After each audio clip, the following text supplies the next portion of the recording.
Yeah, I just want to tell you कि today I will cover elegy. Already you know कि elegy जो है it's a subjective form of poetry, but there are some important points which I will discuss with you. और इसी का part हम आगे भी कवर करेंगे, but in today's class I will discuss three important words. One is elegy, second is dirge, and the third is elegiac couplet, and the fourth is कीनिंग. इतना चीजें हमें कवर करना है, ये उसका एग्जाम्पल होगा. तीन चार इंपॉर्टेंट चीजें. So remember that when I talk about elegy, and elegy is a poem of serious reflection. जो elegy है यह एक पोयम है जो कि क्या करता है, सीरियस रिफ्लेक्शन करता है. We all know it's a subjective form of poetry composed on the death of someone.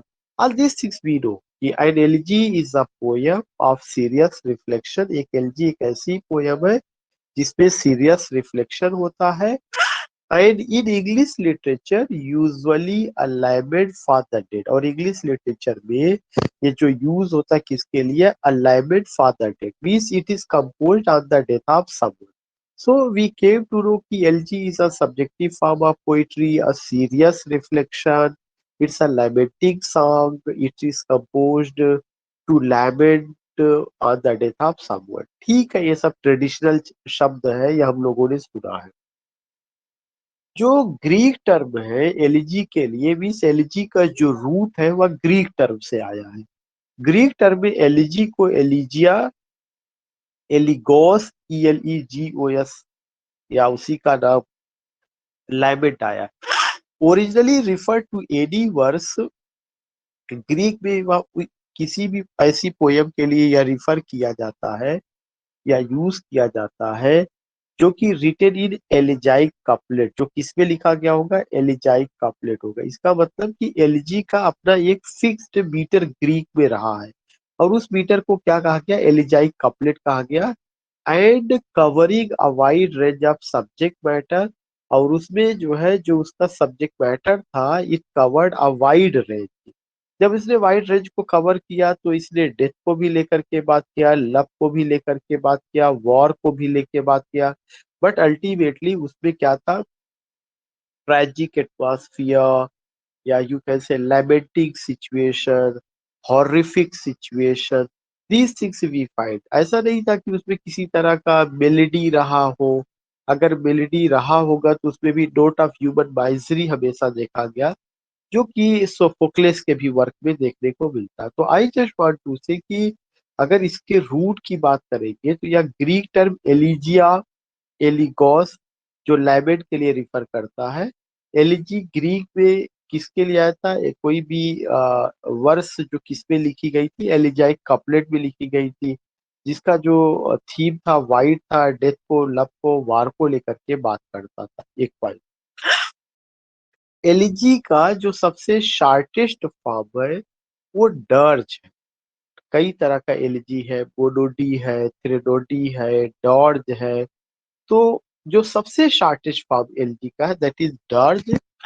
और जो डर्ज आया है यह लैटिन शब्द डीरीज से आया है. और दूसरा क्या है, डाइरिया. लैटिन शब्द डायरीज और दूसरा क्या है, diarrhea. Is a sombre song और लैमेंट एक्सप्रेशन. ये भी सॉम्बर सॉन्ग है या लैमेंट एक्सप्रेसिंग मॉर्निंग और ग्रीफ, इस जिसपे ग्रीफ को लेके बात की जाती है. Such as would be appropriate for performance at a funeral. ज्यादातर इसको उस समय गाया जाता था जब किसी का अंतिम संस्कार होता था, या अंतिम संस्कार में जब लोग पार्टिसिपेट करते थे तो उस समय जो गीत गाते थे वही गीत क्या होता था, दर्ज होता था. So dirge is the shortest form of the elegy. But dirge is a type of lamenting song, especially it was performed when it was performed at a funeral. इसको ज्यादातर एक फ्यूनरल के अवसर पर इसको परफॉर्म किया गया था. तो डर्ज का हमें ये चीज समझना है. बाकी मोडोडी है, थ्रेडोडी है, पेस्टोरल एलिजी है. पेस्टोरल एलिजी पे मैंने बात किया ही था काफी सारा. तो we get it the point कि जो शॉर्टेस्ट फॉर्म ऑफ एलजी है that is a dirge, it came from Latin word dirige, डाइडिया, सॉम्बर सॉन्ग है, लैमेंट एक्सप्रेसिंग है, एक्सप्रेसिंग मॉर्निंग है, ग्रीफ को लेके बात की जाती है। लेकिन जो सबसे ज्यादा अप्रोप्रिएट है वह किसके लिए? परफॉर्मेंस एट अ फ्यूनरल के लिए। Often taking the form of brief hymn, या एक छोटे से हिम्न की शक्ल में होता है। Dirges are typically shorter than, less meditative than elegies. कह रहे कि यह शार्टेस्ट होता है, जो और एलिजीज होती है उसकी तुलना में यह क्या होता है? शार्टेस्ट होता है। तो एक तो क्वेश्चन यही बनता है कि एलजी का सबसे शार्टेस्ट फॉर्म क्या है? That is the done. और कोई भी एलिजी जिसका रूरल सेटिंग होगा वो क्या हो जाएगा? पैस्टोरल एलिजी हो जाएगा। कुछ इसके एग्जांपल्स दिए गए हैं जो काफी इंपॉर्टेंट है। अडर्ज एक लिखा गया क्रिस्टीना रॉसिटी के द्वारा, जो प्री राफेलिक पोइट्री का हिस्सा है। एक दूसरा अडर्ज लिखा गया बाई पर्सी बाइसी शेली के द्वारा लिखा गया। Dirge for Fidele by William Shakespeare from उनके प्ले सिम्बेलाइन से लिया गया। Dirge for Fidele by William Shakespeare from Cymbeline से लिया गया। रिंग आउट योर बेल्स एक इसके द्वारा सर फिलिप सिडनी के द्वारा लिखा गया। ये विलियम शेक्सपियर का छोड़ करके बाकी सब मेरे लिए नया रहा है। डर्ज बाई क्रिस्टीना रॉसिटी और dirge by Percy Bysshe Shelley, dirge by Fidele by William Shakespeare from Cymbeline, ring out your bells by Sir Philip Sidney. So we came to know about that. So in this sheet we came to know about elegy, its origin, dirge, its example and origin. अब एलिजाइक couplet क्या होता है? एलिजाइक couplet उन्होंने बताया कि the elegiac couplet is a poetic form, या भी एक पोएटिक फॉर्म होता है used by Greek lyric poets, जो ग्रीक लिरिक पोएट्स ने इसका यूज किया था for a variety of themes, usually of smaller scale than the epic. और एलिजाइक कपलेट क्या होता है? Usually of smaller scale than the epic. ये पॉइंट ध्यान में रखना है। एलिजाइक कपलेट जो अगर देखा जाए तो लेंथ में किससे छोटा होता है? एपिक से छोटा होता है। तो the elegiac couplet is a poetic form used by Greek lyric poets for a variety of themes, usually of smaller scale than the epic. One point. Number two point, and elegiac couplet consist of one line poetry. जो elegiac couplet होता है ये one line poetry को consist करता है, जो डैक्टिलिक hexameter पे होता है। हेक्सामीटर वी नो की 5 फीट और 10, नॉट 5, 6 फीट और 12 सिलेबल। तो किस पे होता है? डैक्टिलिक हेक्सामीटर पे होता है, फॉलोड बाई अ लाइन, और उसमें एक और लाइन फॉलोड करता है जो डैक्टिलिक पेंटामीटर पे। तो इस पे काम किसका होता है? डैक्टिलिक हेक्सामीटर और डैक्टिलिक पेंटामीटर का काम होता है। Dactylic hexameter is also known as heroic hexameter. Dactylic hexameter को हीरोइक हेक्सामीटर के भी नाम से जाना जाता है। And the metre of epic, और उसको मीटर ऑफ एपिक भी कहा जाता है। Is a form of metre, यह मीटर का एक फॉर्म है। Or rhythmic scheme frequently used in ancient Greek and Latin poetry, जिसका ज्यादातर यूज एंशिएंट ग्रीक और लैटिन पोइट्री में किया गया था। तो एलिजाइक कपलेट क्या है? यह भी एक पोएटिक फॉर्म है, लेकिन इसको ग्रीक लिरिक पोएट्स ने यूज किया था, जिसमें वैरायटी ऑफ थीम को लिया जाता है। लेकिन यह लेंथ में या स्केल में एपिक से छोटा होता है।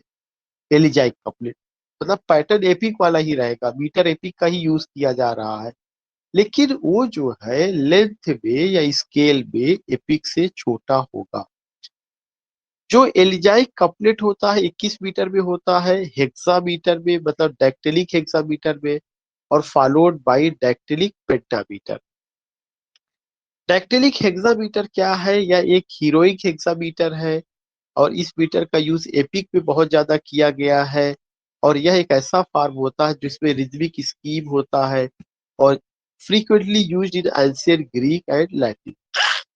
जो डी डी है, यह एक इम्पोर्टेंट पॉइंट है, यह एक इम्पोर्टेंट टॉपिक है। Sorry, कीडिंग, not D, कीडिंग, sorry. कीडिंग is a traditional form of vocal lamenting. यह एक जो है वोकल लैमेंटिंग का ट्रेडिशनल फॉर्म है, जिसकी उत्पत्ति आयरलैंड में हुई है। तो जैसे बहुत सारे लोग होते हैं ना, जब रोते हैं, अलाइनमेंट करते हैं, तो बहुत ज्यादा वो वोकल होते हैं।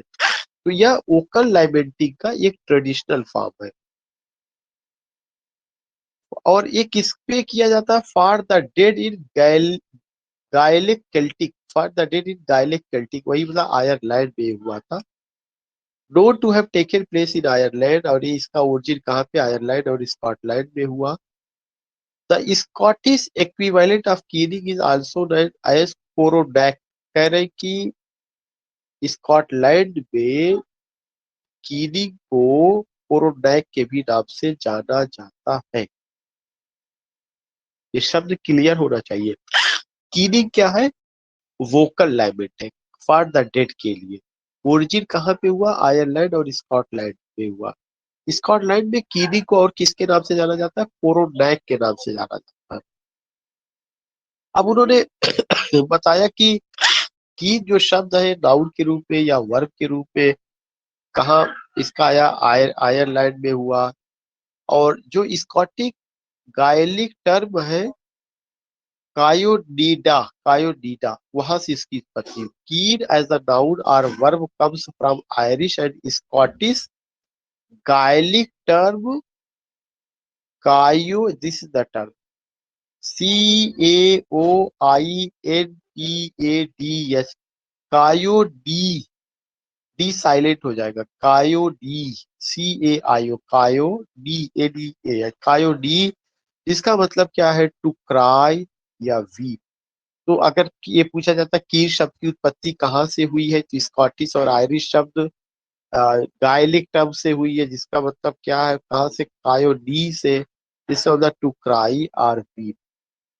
इसका एग्जाम्पल क्या है? आयरलैंड के एक ड्रामेटिस्ट थे जिनका नाम JM सिंज था, जॉन मिलिंगटन सिंज जो है, उनका एक वन एक्ट प्ले था जिसका नाम है राइडर्स टू द सी, जो 1904 में लिखा गया।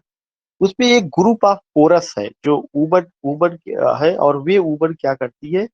आरन आइलैंड में किसी की डेथ हो जाती है और वो वे विलाप करती है। तो वह विलाप क्या है? कीनिंग है। वह विलाप कीनिंग है। तो इसका एक एग्जाम्पल कहाँ पे है? जॉन मिलिंगटन सिंज का प्ले है, वो वन एक्ट प्ले है। उसका नाम है राइडर्स टू द सी, 1904 में लिखा गया। उसमें कोरस, उससे कुछ वुमन ने कोरस का रोल प्ले किया हुआ है, और वे आरन आइलैंड में किसी की डेथ हो जाती है, उसको मार्क करती है, उस पे रोती है। वह एग्जाम्पल किसका? कीनिंग का है। दूसरा एग्जाम्पल है कि 1986 में रॉबर्ट विलियम्स नाम के एक राइटर है, और दूसरा राइटर है कैरोल बर्नेट। उन्होंने परफॉर्म किया था एक कॉमिकल वर्जन का of keening song for a sketch called the funeral as part of Carol Carol Whoopi and Robin. ये एक दूसरा एग्जाम्पल ले रहा है। आज की क्लास में हम लोग जो जाने कीनिंग क्या है, एलिजाइक कपलेट क्या है, डर्ज क्या है, और एलजी क्या है। एक छोटी सी क्लास ही मैंने सोचा कि गैप करने से बेहतर है कि मैं इसे पूरा कर दूं, क्योंकि कल मैं जो है आउट ऑफ स्टेशन रहूंगा। तो I have done this and I hope that you enjoyed. Thanks Prasoon, Bushra and Raj. Thanks.